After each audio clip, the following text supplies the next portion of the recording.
बिस्मिल्लाहिर्रहमानिर्रहीम। अस्सलाम वालेकुम viewers, welcome to my channel cuisine seeker. तो आज ही कुज़ीन सीकर में एक और मज़ेदार रेसिपी शेयर कर रही हूँ जो अक्सर रोज़मर्रा ज़िंदगी में घरों में बनती हैं। और जैसा कि आप देख रहे हैं, ये वाइट लोबिया है और वाइट लोबिया को मुख्तलिफ़ तरीक़ों से बनाया जाता है, पकाया जाता है। कुछ लोग खाते हैं, कुछ नहीं खाते, कुछ को मुवाफ़िक नहीं होती। और आजकल न्यू जनरेशन के तो वैसी दाल सुन के मुँह बन जाते हैं। लेकिन जिस तरीके से मैंने बनाई है, जैसा कि आप देख रहे हैं, निखरी निखरी दाल है, खड़ी खड़ी दाल है, मसालेदार है, खुशबूदार है, मज़ेदार तो है ही है। तो जिस तरीके से मैंने बनाई है, जब बनाएंगे तो जिसने नहीं खानी वो भी खाएगा, और जिसको गोश्त खाने से मसला है तो उसके लिए भी ये मुतबादिल है। और टिप्स क्या हैं, चलते हैं रेसिपी की तरफ। यहाँ पे जी 1 पाव लोबिया दाल है, जिसे मैंने 1 घंटा पहले से भिगो दिया था। और 1 घंटे बाद देखिए इसकी कंडीशन कितनी अच्छी सॉफ्ट हो गई है, नरम है और बड़ी अच्छी फूल गई है। अब इसे 2-3 पानी से अच्छी तरह साफ़ करके किसी भी मोटी छन्नी से छान के डालिएगा, ताकि रेत वगैरह है तो वो भी निकल जाए। साथ साथ ये बातें मैं बता रही होती हूँ ताकि जो बिगनर्स हैं उनके लिए आसानी हो जाए। और इस तरह मोटी छन्नी से ही छान के डालिएगा। साथ पानी इसमें इतना शामिल करना है कि दाल अच्छी तरह भीग जाए। और फ्लेम को ऑन कर दिया है, मीडियम फ्लेम है। और साथ जो है वो हाफ़ टी स्पून से थोड़ा कम नमक और इसी तरह हाफ़ टी स्पून से थोड़ी कम काली मिर्च डाल दी है। बाकी और कुछ भी नहीं डालना। मिक्स करके इसको कवर करके पकाना है और इसके नरम होने तक पकाना है। बीच में 1-2 दफ़ा देख लिया करें ताकि पानी कम है, कहीं ऐसा ना हो कि सूख जाए।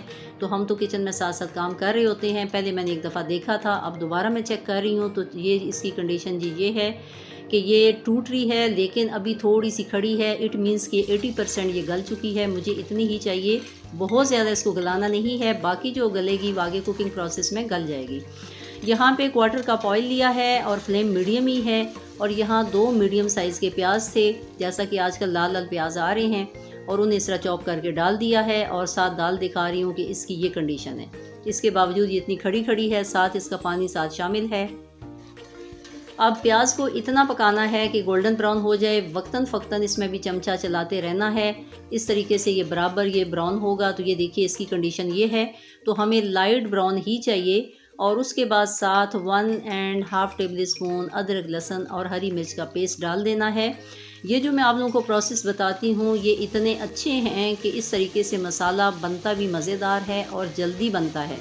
सिंपल 15-20 सेकंड जो है वो सोटे करना है अदरक लहसुन को। उसके साथ इन ड्राई इंग्रेडिएंट्स डाल देने हैं और वो कुछ यूँ हैं। हाफ़ टी स्पून नमक है और हाफ़ टी स्पून काली मिर्च है, हाफ़ टी स्पून हल्दी है और हाफ़ टी स्पून लाल मिर्च है, 1 टेबल स्पून सूखा धनिया है। नमक की मिकदार मैंने कम रखी है क्योंकि पहले भी नमक शामिल किया था, इसलिए अगर कम हो तो एंड पे डाला जा सकता है। यहाँ पे हाफ़ टी स्पून ही ज़ीरा है, जिसको हाथों से रब करके डाला है, या फिर उसे क्रश कर लें। मोटा मोटा थोड़ा सा पिसा हुआ होना चाहिए, तो ज़ीरे की खुशबू अच्छी आती है।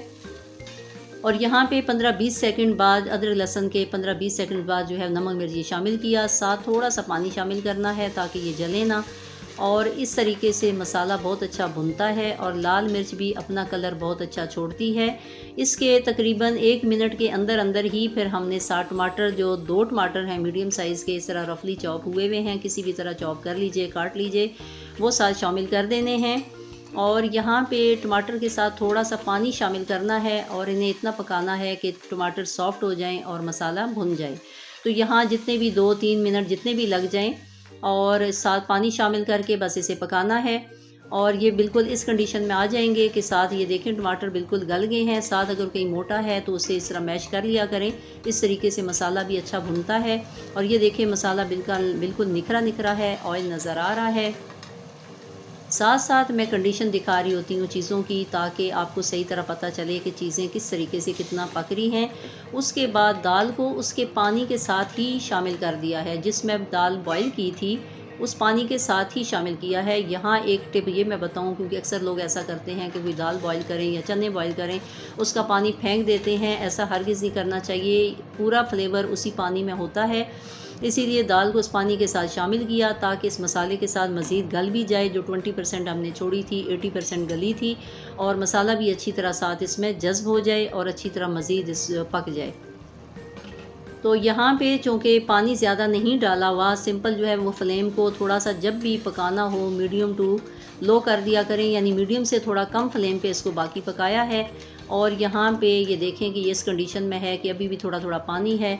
तो अब इसका कवर हटा के बाकी इसको भूनेंगे जितने भी 3-4 मिनट लग जाएं। कि ये बिल्कुल भुन जाए।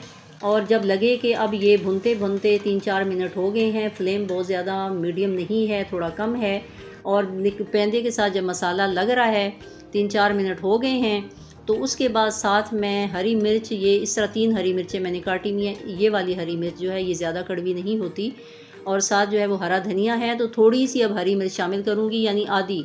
अगर 3 मैंने काटी हुई हैं तो 1.5 हरी मिर्च अभी शामिल करूँगी, और साथ थोड़ा सा धनिया करूँगी, और बाकी बाद में शामिल करूँगी।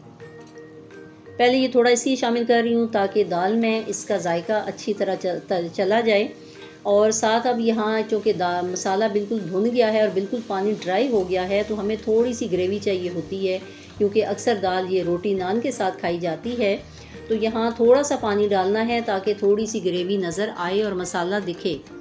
तो इसलिए यहाँ थोड़ा सा ही पानी साथ शामिल किया है, और हरी मिर्च थोड़ी सी शामिल की है ताकि उसका जायका हो जाए। तो ये समझिए कि जो नॉर्मल चाय वाला कप होता है ना, वो 1/4 कप हो जाएगा, बस इतना ही पानी शामिल किया है, या 5-6 चम्मच कर लीजिए खाने के।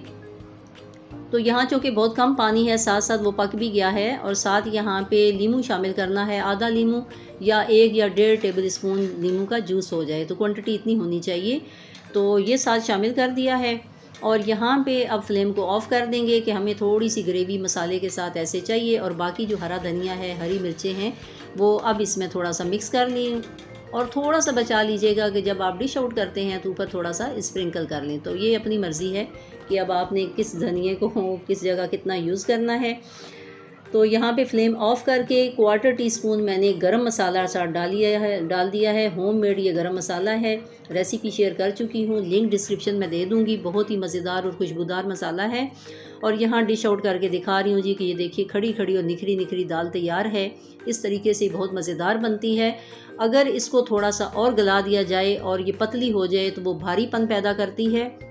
इस तरीके से दाल बनाएं, यकीनन बहुत मज़ेदार लगेगी। और इसके फ़ायदे इतने हैं, वैसे तो सारी दालों में बहुत ज़्यादा प्रोटीन है, लेकिन इसमें इतनी ज़्यादा है कि अगर कोई गोश्त नहीं खाता, नहीं खाना चाहता, या उसको मुवाफिक नहीं है, पसंद नहीं है, उसकी जगह अगर ये दाल खा लेंगे तो वो जो प्रोटीन गोश्त से मिलनी है वो इससे मिल जाएगी।